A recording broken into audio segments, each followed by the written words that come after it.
हे दोस्तों, हम कितने भी अमीर हो जाए, फेमस या पावरफुल हो जाए, जब तक हम चीजों को लेकर बहुत ज्यादा फिक्र करेंगे तब तक जिंदगी हमें उतनी अच्छी नहीं लगेगी जैसी लगनी चाहिए। क्योंकि ज्यादा वरी करना स्ट्रेस, डिप्रेशन, एंजाइटी और बहुत सी ऐसी चीजों को पैदा करता है जो हमारे लिए जरा भी अच्छी नहीं है, both mentally and physically.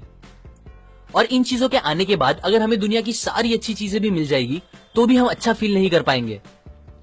Napoleon और हेलन केलर इस बात को प्रूफ करने की परफेक्ट एग्जाम्पल है। नेपोलियन के पास हर वो चीज थी जिसकी एक नॉर्मल इंसान सपने देखता है। फेम, पावर, पैसा सब था। फिर भी सेंट हेलेना नाम के आइलैंड पे नेपोलियन ने एक्सेप्ट किया कि उन्होंने जिंदगी के कोई 6 दिन भी खुशी से नहीं बिताए। जबकि सेम जगह हेलन केलर, जो कि ब्लाइंड, डेफ एंड डम थी, उन्होंने डिक्लेयर किया कि जिंदगी बहुत ही खूबसूरत है। अब अगर हेलन केलर बिना वरी किए 78 इयर्स खुशी से जी सकती है अपनी इतनी सारी प्रॉब्लम्स के साथ, तो हम क्यों नहीं। ज्यादा वरी करना हम पर बहुत इंपैक्ट करता है। एलेक्सिस कैरल, जो कि एक नोबेल प्राइज विनर है, उन्होंने कहा, people who do not know how to fight worry die early. Doctor OF गॉबेरॉन, जो कि एक चीफ फिजिशियन है, उन्होंने बताया कि 70% पेशेंट्स जो फिजिशियंस के पास आते हैं वो अपने आप को खुद ही ठीक कर सकते हैं अगर वो बस अपने फियर और वरीज को खत्म कर दे तो। एक स्टडी में 15,000 पेशेंट्स को एग्जामिन किया गया जिन्हें स्टमक डिसऑर्डर्स थे। उन्हें एग्जामिन करने के बाद पता चला 5 में से 4 पेशेंट्स की बीमारी का कोई भी फिजिकल रीजन नहीं था, बल्कि उनके फियर, वरी, हेट, सेल्फिशनेस, ये सारे रीजंस बन गए थे उनके पेट की बीमारियों के। बहुत से फेमस डॉक्टर्स कहते हैं स्टमक अल्सर्स जो कि जान ले सकते हैं, हार्ट डिजीजेस, कुछ टाइप के हेडेक्स, इंसोम्निया और कुछ टाइप के पैरालिसिस, ये सब और कोई रीजंस नहीं, बस हमारे ज्यादा वरी करने से होता है। अब ये सारी चीजें आपके लिए मोर देन इनफ होनी चाहिए ये बात समझने के लिए कि वरी करना हमारे लिए कितना हार्मफुल हो सकता है। A magic formula for solving worry situations. Willis H Carrier एक इंजीनियर थे। उन्हें एक बार एक फैक्ट्री में गैस क्लीन करने वाले डिवाइसेस को इंस्टॉल करने का प्रोजेक्ट मिला, जिसके लिए कंपनी के मिलियंस ऑफ डॉलर्स लग गए थे। पर यह प्रोजेक्ट खत्म करने के बाद कैरियर को पता चला कि उनके इंस्टॉल किए गए डिवाइसेस कंपनी को किए गए गारंटीड वादे पूरे नहीं कर पा रहा है, जिसकी वजह से मिलियंस ऑफ डॉलर्स के लॉस की जिम्मेदारी पूरी कैरियर पे आ गई थी। वो अपने इस फेलियर से बहुत ही ज्यादा परेशान हो गए थे। वो इतना फिक्र करने लगे थे कि उन्हें नींद आना बंद हो गई थी। बट फिर उनकी कॉमन सेंस ने उन्हें याद दिलाया कि उनका फिक्र करना सिचुएशन को ठीक नहीं करेगा। सो उन्होंने एक टेक्निक निकाली अपनी इस वरी की प्रॉब्लम से डील करने के लिए, और ये टेक्निक इतनी असरदार निकली कि वो उसे आज भी यूज करते हैं मोर देन 30 इयर्स से। ये टेक्निक में 3 सिंपल स्टेप्स है जो आपको भी याद रखने हैं। स्टेप 1, बिना डरे और पूरी सच्चाई के साथ ये पता करो कि एट द वर्स्ट केस, बुरे से बुरा इस प्रॉब्लम की वजह से आपके साथ क्या हो सकता है।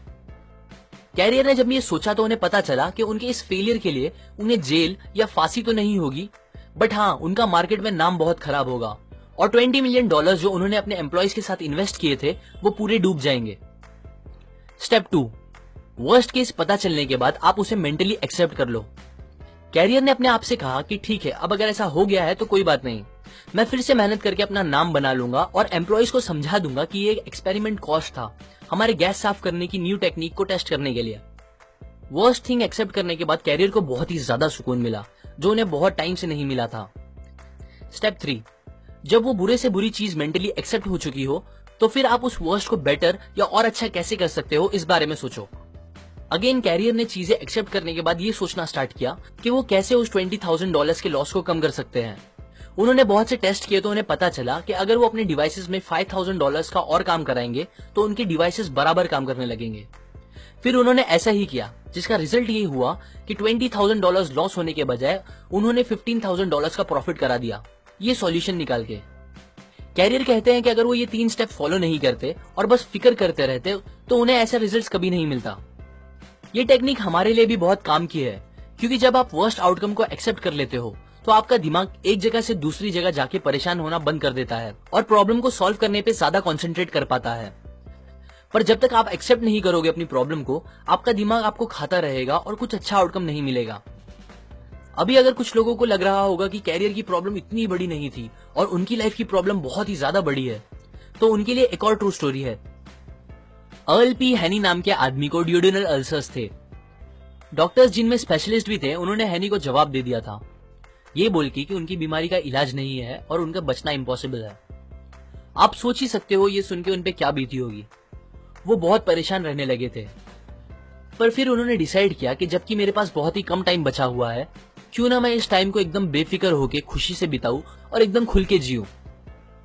उनका सपना था कि वो मरने से पहले वर्ल्ड टूर पे जाए, सो उन्हें वही करना सही लगा। उन्होंने शिप की टिकट बुक की। डॉक्टर्स ने उन्हें वार्न किया कि अगर वो गए तो वापस नहीं आ पाएंगे और उनकी बॉडी समुद्र में ही डाल दी जाएगी। हैनी को अपने शहर नेब्रास्का में ही दफन होना था, सो वो अपने साथ अपनी कॉफिन लेके गए, उसे शिप वालों को दे दिया और एग्रीमेंट रखा कि अगर वो मरते हैं ट्रिप पे तो शिप वाले उनकी बॉडी वापस लेके आए। ये अरेंजमेंट करने के बाद वो एकदम बेफिक्र होकर ट्रिप पे चले गए। उन्होंने बिना सोचे समझे जो दिल किया वो खाया और पिया, बड़े बड़े सिगार पिए, गेम्स खेले, नए दोस्त बनाए, रात रात भर जाग के मस्ती की, गाने गाए, ऐसे तूफानों में एंजॉय किया जो जानलेवा थे। और फिर पूरी ट्रिप खत्म होने के बाद जब वो वापस आए तो उनका 90 पाउंड वजन बढ़ गया था। वो भूल ही गए थे कि उन्हें स्टमक अल्सर्स हैं। सरप्राइजिंगली वो एकदम ठीक हो गए थे और उसके बाद उन्होंने आगे एक हेल्दी लाइफ खुशी से गुजारी। यहाँ हैनी ने भी यही सेम टेक्निक यूज की थी जो कैरियर ने यूज की। उन्होंने अपनी प्रॉब्लम का वर्स्ट आउटकम पता कर लिया, फिर उसे एक्सेप्ट कर लिया और उसके बाद ट्रिप पे जाके अपनी सिचुएशन को थोड़ा बेटर करने की कोशिश की, वो भी बिना फिक्र किए। अब अगर वो ये पता चलने के बाद कि मैं मरने वाला हूँ बस फिक्र करते रहते तो डॉक्टर्स की बात सच निकल जाती, पर उन्होंने अपनी फिक्र खत्म करके लाइफ का मजा लिया जिसने उनकी जान बचा ली। Count your blessings. मान लो कोई आदमी आके आपको 5 करोड़ रुपए दे और कहे मुझे अपने दोनों हाथ काट के बेच दो, तो क्या आप बेचोगे? अगर वो आपको 5 करोड़ और दे और बोले अपनी दोनों टांगे भी काट के दे दो, बहुत सारे और पैसे दे और बोले अपनी आंखें, कान, दूसरे बॉडी पार्ट्स भी दे दो, तो क्या आप दोगे? जहां तक मुझे लगता है होपफुली आप नहीं दोगे और ना ही मैं दूंगा। सो इससे हमें यह पता चलता है दैट हम ऑलरेडी कितने अमीर हैं। हम ऑलरेडी उन चीजों के मालिक हैं जिनकी वैल्यू हमारे लिए करोड़ों से भी ज्यादा है, जो कि है हमारी हेल्थ, हमारी बॉडी और हमारा टाइम। बट स्टिल सोचने की बात यह है कि हम कुछ लाखों रुपए की मटेरियलिस्टिक चीजों को ओन करने के लिए अपनी इन सबसे कीमती चीजों को हद से ज्यादा प्रेशर पे डालते हैं, पनिश करते हैं और उसे एकदम खराब कर देते हैं। मैं ये नहीं बोल रहा हूं आप सक्सेसफुल बनने के बारे में ना सोचो, पर इतना ध्यान दो कि आप सक्सेस पाने के चक्कर में अपनी हेल्थ और बॉडी को ना खराब कर लो, बिकॉज कितनी भी बड़ी सक्सेस क्यों ना मिल जाए, बिना हेल्थ के वो कोई काम की नहीं होगी। हमें उन चीजों के बारे में सोच के सैड नहीं होना चाहिए जो हमारे पास नहीं है, बल्कि वो सारी अच्छी चीजें जो हमारे पास ऑलरेडी है उसको सोच के अच्छा फील करना चाहिए। ये एक प्रिंसिपल है जिसने मेरी जिंदगी तो बहुत आसान कर दी है। मैं जब भी किसी चीज को लेके वरी करने लगता हूं तो ये सोचता हूं कि यही सेम टाइम कहीं दूर ऐसे भी लोग हैं जिनके सामने उनकी पूरी फैमिली को जान से मार दिया जा रहा होगा। ऐसे कितने सारे लोग भी हैं जो प्यासे होंगे और उनको पीने के लिए साफ पानी नहीं मिल रहा होगा। ऐसे कितने लोग भी हैं जो भूख से इतने तड़प रहे होंगे कि मिट्टी खा के अपना पेट भर रहे होंगे। और मैं यहाँ इतना सेल्फिश हूं जो अपनी छोटी मोटी प्रॉब्लम्स की फिक्र करके सैड बैठा हूं। हम सब अपनी प्रॉब्लम से परेशान होकर लाइफ को कोसते हैं, पर यकीन करो कोई इंसान जिसको पता होगा दैट उसकी लाइफ का आज आखिरी दिन है, अगर आप उससे कहोगे मेरी जिंदगी और उसकी सारी परेशानियां तू ले ले, तो वो खुशी खुशी आपकी सारी प्रॉब्लम्स ले लेगा और फिर भी दुनिया का सबसे खुश इंसान होगा। अगर आपको एंजाइटी, स्ट्रेस, डिप्रेशन या वरीज से दूर रहना है तो एक हैबिट बना लो और कम से कम दिन में एक बार अपनी लाइफ की सारी अच्छी चीजों को गिनने की कोशिश करो और उसके लिए ऊपर वाले का शुक्र करो। जब आप ऐसा करोगे तो आपको पता चलेगा आप अपनी सोच से कितने ज्यादा अमीर हो। Don't allow yourself to get upset on small things. Robert Moore ने यह बात तब सीखी जब वो 276 फीट पानी के नीचे एक सबमरीन में फंसे हुए थे। वॉर का टाइम था, उनपे जापानीज माइन लेयर अटैक कर रही थी जो उनकी कभी भी जान ले सकती थी। तब मौत को एकदम पास देखकर वो सोचने लगे कि कैसे वो पहले छोटी छोटी बातों पे फिक्र किया करते थे जब वो पहले बैंक में काम करते थे। उनकी लंबी ड्यूटी, कम सैलरी, खुद का घर ना होना, एक खुद की कार ना खरीद पाना, ये सब तब उन्हें जिंदगी की सबसे बड़ी प्रॉब्लम लगती थी। पर अब जब वो मरने वाले थे उन्हें समझ आया कि वो सब फिक्र कितनी बेतुकी थी और तभी उन्होंने अपने आप से प्रॉमिस किया कि अब अगर वो जिंदा बच गए तो वो कभी इतना वरी नहीं करेंगे, किसी भी बात को लेकर कभी भी नहीं। उन्हें वो चांस मिल गया और वो वहां से बच निकले और फिर उसके बाद उन्होंने कभी भी अपना खुद का किया गया फिक्र ना करने का वादा नहीं तोड़ा।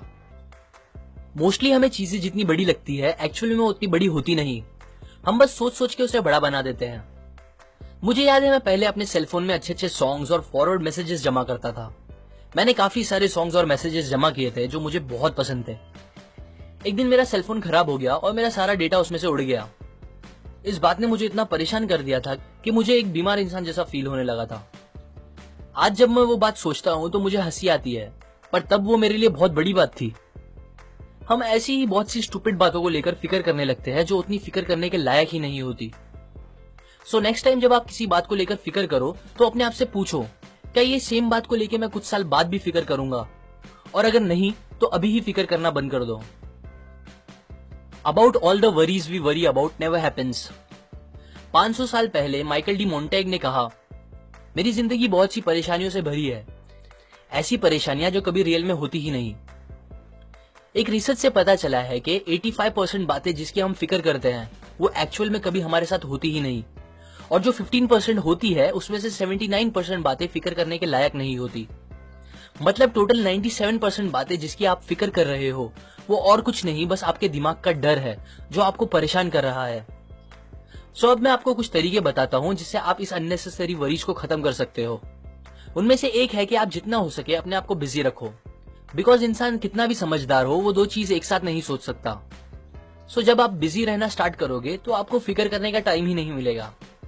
और बिजी भी ऐसे काम में रहो जिसमें आपकी क्रिएटिविटी और प्लानिंग यूज हो। एक और चीज जो आप कर सकते हो वो है थिंक एंड एक्ट चीयरफुल। जैसे हम एक साथ दो काम नहीं कर सकते वैसे ही हम एक साथ दो चीज फील नहीं कर सकते। मतलब आप किसी बात को लेकर एकदम ज्यादा एक्साइटेड और उसी टाइम में किसी दूसरी बात को लेकर एकदम ज्यादा सैड एक साथ नहीं हो सकते। आप जब भी टेंस फील करो तो मुस्कुराओ और ऐसा एक्ट करो कि आप खुश हो। ये करने से आपको रियल में अच्छा फील होने लगेगा। बिकॉज हम अपनी फीलिंग्स को डायरेक्टली कंट्रोल नहीं कर सकते बट अपने एक्शंस को कर सकते हैं। और अच्छी बात यह है कि आपकी एक्शंस और आपकी फीलिंग्स एक दूसरे से कनेक्टेड है। सो जब आप ऐसा एक्ट करोगे कि आप अच्छा फील कर रहे हो तो आपको रियल में अच्छा फील होने लगेगा। ये कंसेप्ट मैंने आपको डेल कार्नेगी की book how to stop worrying and start living से बताई है, जिसने लिटरली मिलियंस ऑफ लोगों की जिंदगी आसान कर दी है, स्ट्रेस, वरीज, डिप्रेशन को खत्म करके। लाइक करें अगर आपको ये बात काम की लगी, अपने व्यूज कमेंट करें, शेयर करें इस वीडियो को सबके साथ ताकि दूसरों की लाइफ भी थोड़ी और ब्यूटीफुल हो सके। सब्सक्राइब करें, मैं और ऐसी नॉलेज आपके साथ शेयर करूंगा। And finally, thanks for watching.